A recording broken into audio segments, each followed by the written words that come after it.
This week, social media sites like Facebook and Google announced they're taking steps to limit fake news on their platforms. We spoke to some students and an expert about why people are concerned about fake news stories. Social media has become a primary source of news. A 2016 study by the Pew Research Center found that 62% of adults in the U.S. get their news on social media, but some of what they're getting may not be news at all.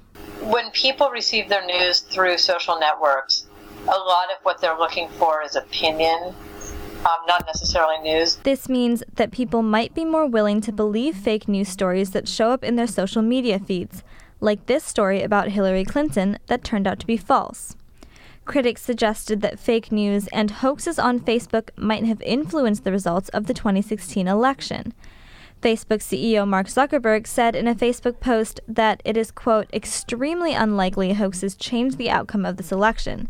But one USC student disagrees. I think that fake news is actually one of the key issues as to why Trump was elected. Zuckerberg also said Facebook is taking steps to address the issue and has, quote, already launched work enabling our community to flag hoaxes and fake news.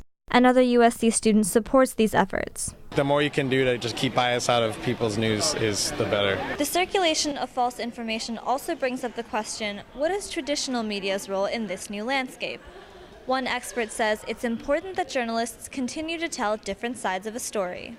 They need to say, this happened, here's this side, here's that side, and here's the debate that's taking place around it, rather than just presenting one side of it.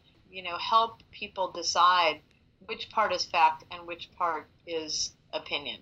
In an effort to limit fake news, Facebook says it will prevent companies that produce fake news from buying ads. However, people will still be able to share links to fake news stories on their timelines.